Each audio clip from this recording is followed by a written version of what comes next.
Hi, this is Rose McDonough, and I'm a retired family and consumer science teacher.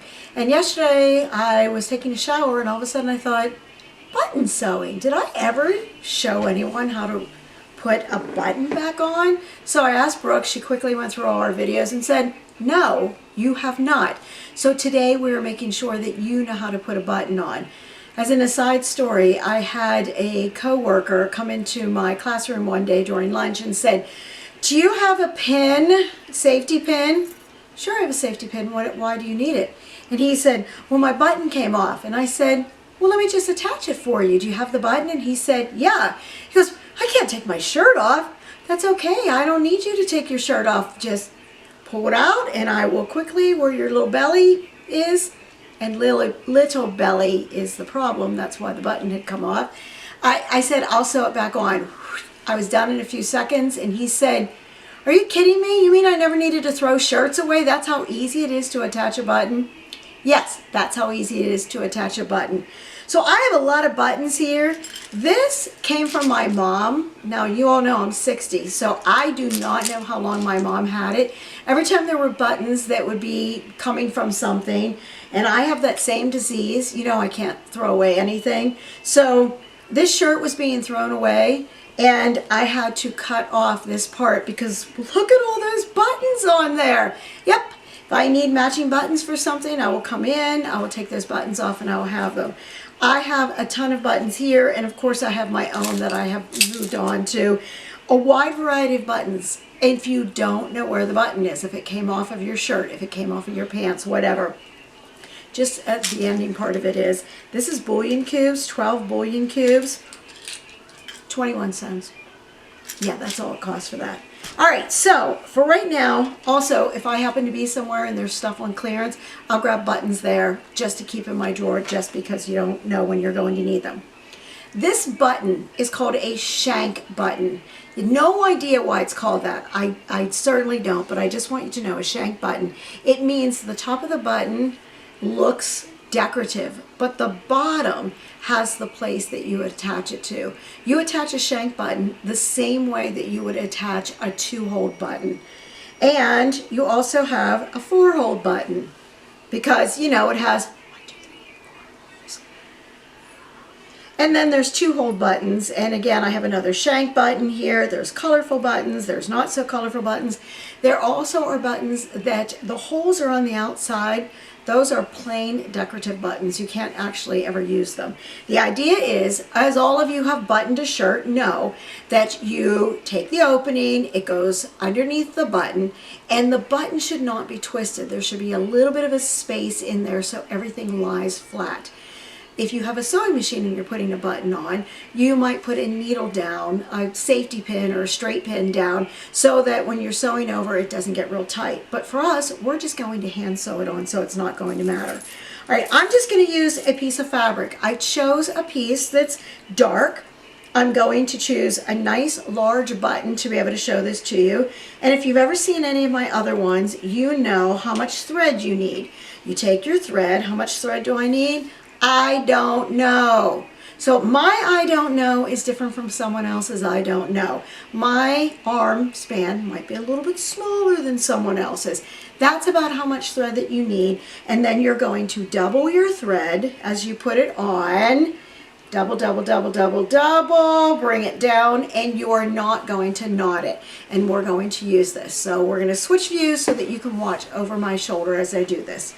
After I have taken this thread and doubled it, again, not knotting it at the end, I'm going to push the needle into the fabric, let it peek through to the other side and back on again. And that's one.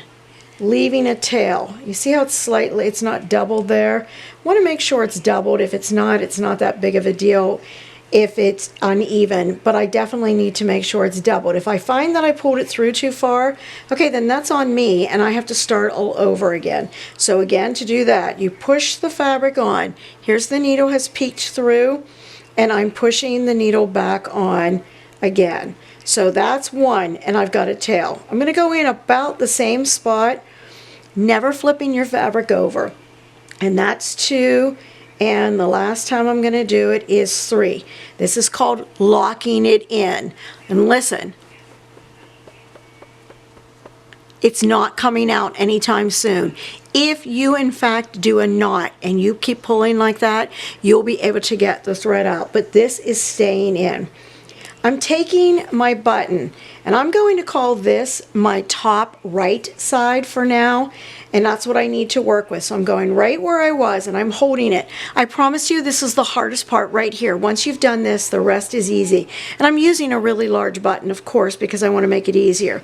So right up here, this is the top of your fabric. From the top of your fabric through your button, back down, and this part then you put it on here, push the needle on, push the fabric on, and come back through. So I have, there we go, I have my button secured. It's certainly not secured tightly, but it is secured.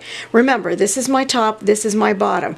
From the middle, when I used to teach this to kids for 1,000 years, I used to teach it as, this is like you're on a platform at the amusement park getting onto the roller coaster. And so you're starting out on the platform and you go up, click, click, click, click, click, click, click, click, click, you come through, and then all of a sudden the car goes down the hill, plunges like you're going to hit the ground, and back up onto the platform. Welcome back, riders. How was your ride? Yeah, I know, these are weird things, but when you say these things, people tend to remember. I'm on the platform or the top of the fabric. I come through again. I plunge back down. And there we go. So I want you to see, on this side, you can see some threads in there. Over here, I'm good, so I hardly have any threads showing, but I promise you the threads have come all the way on. Because this is a 4-hole button, I've done it 3 times on this side, and I'm going to do 3 times with the other 2 holes. If you were working with a 2-hole button or the shank button, you would do it 5 times to secure it on. I don't know who made up these numbers. I just follow the rules. I'm not really a good rule follower. All right, I flipped my fabric over. I don't know if you saw me doing that because I'm right-handed and I prefer to work on the right side. So again, I'm from the platform. I'm coming through, click, click, click, click, rush on down and rush back through. Welcome back. How was your ride? That would be 1. Okay, everybody count with me. That's 2. And 1 more time is 5. Oh, no, 3, of course, huh? You paying attention? 1, 2, 3. There we go, 3 times. Remember that weird button I showed you at the beginning? It's called a shank. Yeah, that's what we need to do. This is also called, we're making our own shank. So I'm pulling this button up, and you can see my threads right there.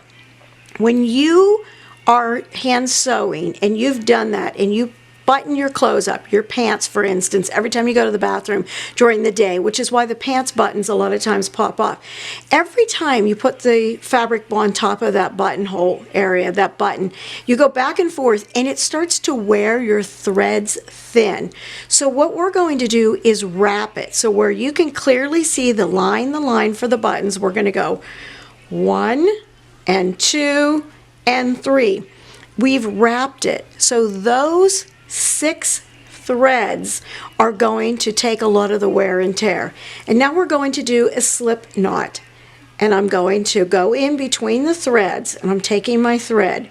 I'm holding it to the right. If you're left-handed, you're obviously doing it on the other side. Right behind, to the left, pull it through. It makes a knot. And let's do it again. Oh, how many times do you think we do this? Brooke, do you have an answer? 4. 3!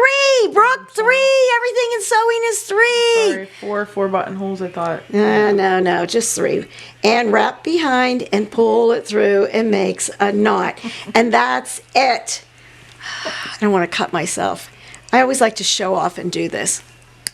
That you can cut that off with your finger and it's not coming off. And I used to have students try to pull on this. They would rip the fabric before they ripped the button off.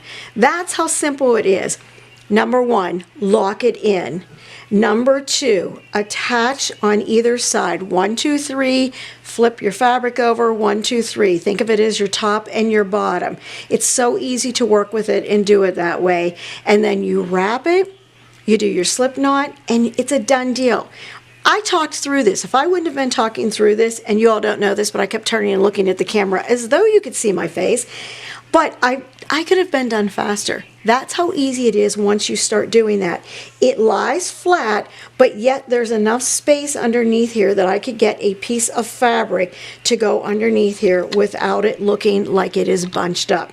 That's it. Button Sewing 101 with Rose McDonough. All right, so here we are. We've got a few names in here. Actually, I have more names, but I forgot to put them in. Thank you, those who are leaving comments. I so appreciate it. And I need some ideas. What do you need me to do next? I want to do my Instant Pot cheesecake, which is a pumpkin cheesecake. It's definitely more moist than your regular cheesecake, but Brooke and I just love it. It is delicious. I want to do that for you. I also want to do with the pizza dough. I want to go back to that recipe, but I want to show you how to use it in an electric skillet.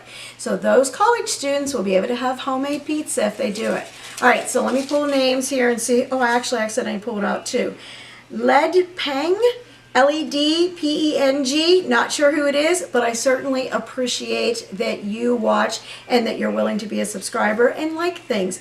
And Debbie Stewart, who I actually know, Debbie Stewart lives out in the Lehigh Valley area of Pennsylvania. I know Debbie because she also has a set of twins. Thank you both. The rest of you, you know the rules. You have to like, you have to subscribe. If you are a subscriber, you can ring some bell. But most importantly, please share this information. As we have gone through, this is 2020. Schools are shutting down again for a few weeks because we don't want to spread the virus. And kids are at home and they need to have these life skills. And it's great for those kids who are home that they can learn some cooking. They can learn to do button sewing. Please share it with families. And, tell them how wonderful Rose McDonough is. Thanks and have a great day.